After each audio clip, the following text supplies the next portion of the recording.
एक छोटे से गांव में एक अनाथ आश्रम था। उस अनाथ आश्रम में बच्चों के लिए खाना बनाने के लिए एक बिरजू नाम का नौकर रखा हुआ था। एक दिन की बात है। बिरजू, हमारे अनाथ आश्रम में बहुत ज्यादा बच्चे हो गए हैं। ऐसा क्या करना चाहिए कि जिससे कम समय में जल्दी रोटियां बन सकें? मैं सोच रहा हूँ क्यों न मैं एक रोटी बनाने वाली मशीन ले आऊं। हाँ मालिक, इतने सारे बच्चों की अकेले रोटी बनाने में बहुत परेशानी होती है। मुझे एक रोटी बनाने की मशीन चाहिए। ये देखिए, रोटी बनाने की एकदम बढ़िया मशीन। मालिक को वो रोटी बनाने की मशीन पसंद आ जाती है। अनाथ आश्रम का मालिक रोटी बनाने की मशीन को फौरन खरीद लेता है। फिर मालिक रोटी बनाने की मशीन को अपने अनाथ आश्रम में जाकर लगा देता है, जिससे रोटियां मिनटों में बनकर तैयार हो जाती हैं। भाई वाह, रोटी बनाने की मशीन से कितनी जल्दी रोटियां बन गईं। बिरजू, अब तुम जल्दी से सभी बच्चों को खाना खिला दो। बिरजू सभी अनाथ बच्चों को खाना खिलाने लगता है। रोटी खिलाते खिलाते बिरजू मन में सोचने लगता है, क्यों ना मैं इस रोटी मशीन से फायदा उठाऊं। जब आश्रम के सभी लोग सो जाया करेंगे, तब मैं इस रोटी मशीन से रोटियां बनाकर आबे वालों को बेच आया करूंगा। इससे मुझे फायदा ही फायदा होगा। बिरजू ये सब सोच ही रहा होता है, तभी अचानक वहाँ से एक बंदर आ जाता है। उसे देखकर बिरजू उस बंदर को भगाने लगता है। चल चल चल भाग यहाँ से। हट, हट, हट। वो बंदर वहाँ पर रोटी खा रहे बच्चों की तरफ देखने लगता है। तभी अचानक से वो बंदर वहाँ पर रखी रोटी उठाकर खाने लगता है। ये देख बिरजू बंदर को भगाने के लिए एक डंडा उठा लेता है और उसे मारने लगता है। तभी वहाँ पर अनाथ आश्रम का मालिक आ जाता है। बिरजू, ये तुम क्या कर रहे हो? तुम इस बंदर को क्यों मार रहे हो? क्या बताऊं मालिक, कब से इसे भगाने की कोशिश कर रहा हूँ, पर यह है कि भागता ही नहीं। और तो और इसने बच्चों की रोटियां खा ली। इसे मत मारो, लगता है ये बंदर बहुत दिनों से भूखा है। इसे भूख लगी होगी, तभी ये यहाँ से नहीं जा रहा। ये सुनते ही बंदर मालिक के पास आकर उसके पैरों में बैठ जाता है और बड़े प्यार भरी नजरों से देखने लगता है। मालिक भी बंदर के सिर को बड़े प्यार से सहलाता है। बिरजू, इस बंदर को खाने के लिए रोटियां दे दो। पर मालिक, आप इस तरह बंदरों को रोटियां खिलाने लगे तो ये बंदर रोज यहाँ आने लगेगा।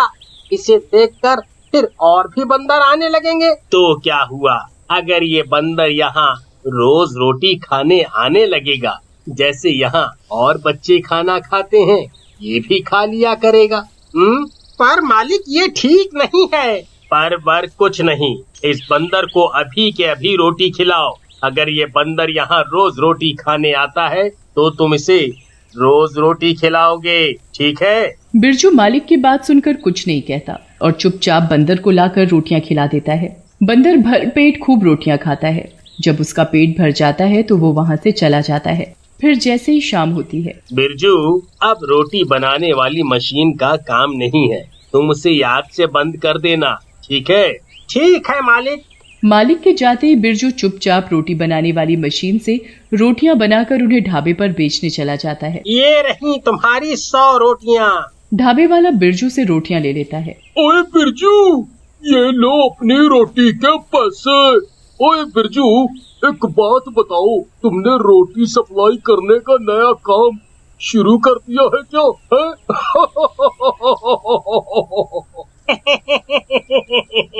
हाँ, कुछ ऐसा ही समझो। फिर बिरजू वहाँ से रोटी के पैसे लेकर वापस आ जाता है।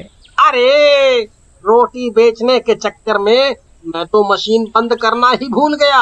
फिर बिरजू रोटी बनाने की मशीन बंद कर सो जाता है और अगली सुबह बिरजू मशीन से रोटियां बनाकर बच्चों को खिला रहा होता है। तभी अचानक से कल वाला बंदर फिर आ जाता है। उसे देखकर बिरजू को बड़ा गुस्सा आता है। वो एक डंडा उठाकर उसे मारने वाला ही होता है। तभी अनाथ आश्रम का मालिक आ जाता है और गुस्से में बिरजू का हाथ पकड़ लेता है। बिरजू, तुम पागल हो गए हो क्या, जो एक बेजुबान जानवर को मार रहे हो? वो मालिक वो। चुप करो। आज के बाद अगर मैंने तुम्हें दोबारा ऐसी गलती करते देखा तो तुम्हें नौकरी से निकाल दूंगा, समझे? बिरजू, बंदर को खाने के लिए रोटी दो।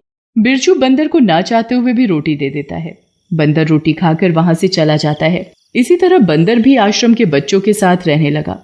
सब उसे प्यार से बजरंगी बुलाते थे।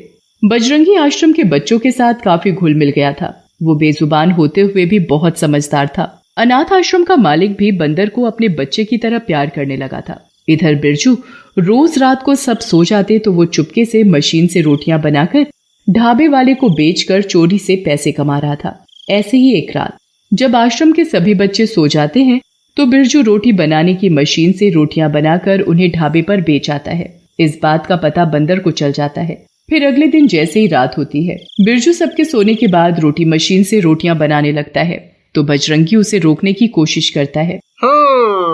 लगता है इस बंदर को सब पता चल गया है। अब तो ये मुझे पकड़वा कर ही मानेगा। इससे पहले कि ये बंदर मालिक को कुछ बताए, मुझे इसका इंतजाम करना पड़ेगा। फिर बिरजू गुस्से में बंदर को रोटी मशीन में डाल देता है, जिससे बजरंगी की रोटी मशीन में जलकर मौत हो जाती है और वो एक भूतिया बंदर बन जाता है। तुमने मुझे मार डाला, मैं तुम्हें छोड़ूंगा नहीं। और अगली सुबह बिरजू हमेशा की तरह मशीन से रोटियां बना रहा होता है तो उसे पीछे से भूतिया बंदर जोर से कसकर थप्पड़ मारता है। कौन है? बिरजू पीछे मुड़कर देखता है तो उसे कोई दिखाई नहीं देता। बिरजू को ऐसा महसूस होता है जैसे कोई उसके पीछे खड़ा है। बिरजू बड़ी मुश्किल से रोटी मशीन से रोटियां बनाकर बच्चों को खिलाने लगता है। तभी आश्रम का मालिक और बच्चे बिरजू से कहते हैं, बिरजू क्या बात है, आज बजरंगी नहीं दिखाई दे रहा? तुमने तो उसे कुछ नहीं कहा ना? नहीं तो नहीं। फिर ये अचानक से बजरंगी कहाँ चला गया? उसने तो ऐसा कभी नहीं किया। फिर अचानक से बजरंगी कहाँ जा सकता है? बिरजू को तो सब पता था कि उसने खुद बजरंगी को रोटी मशीन में जलाकर मार डाला। फिर जैसे ही रात होती है, बिरजू हमेशा की तरह रोटी मशीन से जैसे ही रोटियां बनाने के लिए जाता है तो अचानक से रोटी मशीन अपने आप चलने लगती है। ये क्या? ये रोटी मशीन अपने आप कैसे चलने लगी? ये तो बंद थी। बिरजू रोटी मशीन को जैसे ही बंद करता है, रोटी मशीन फिर चालू हो जाती है और उसमें से रोटियों की जगह खोपड़ियां निकलने लगती हैं। ये क्या? रोटी मशीन से ये खोपड़ियों की रोटी बनकर कैसे निकल रही है? तभी उसे रोटियां बनाता हुआ भूतिया बंदर दिखाई देता है। ये देखकर बिरजू बुरी तरह डर जाता है। भूत भूत बचाओ बचाओ भूत! चिल्ला और जोर से चिल्ला, देखता हूँ तुझे कौन बचाने आता है। तू आश्रम के बच्चों की रोटियां चुरा कर बेचता है। तूने अपने ही मालिक के साथ गद्दारी की। तू ऐसा कैसे कर सकता है? जिसने तुझे सब कुछ दिया, तू उसे ही धोखा दे रहा है। मुझे माफ कर दो। मैं अब ऐसा कभी नहीं करूँगा, कभी भी ऐसा नहीं करूँगा।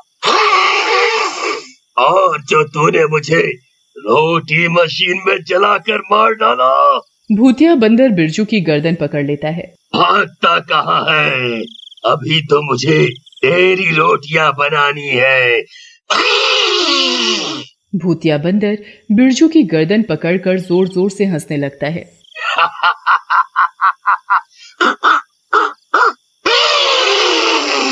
तभी बिरजू के चीखने की आवाज सुनकर वहां आश्रम के बच्चे आ जाते हैं। वो देखते हैं कि भूतिया बंदर ने बिरजू की गर्दन को पकड़ रखा है तो वो बच्चे मालिक को बुला लाते हैं। छोड़ दो इसे मत मारो। इसने तुम्हारा क्या बिगाड़ा है जो तुम इसे मारना चाहते हो? मालिक, आपको नहीं पता, इसने आपके साथ धोखा किया है और मुझे रोटी मशीन में जलाकर मार डाला।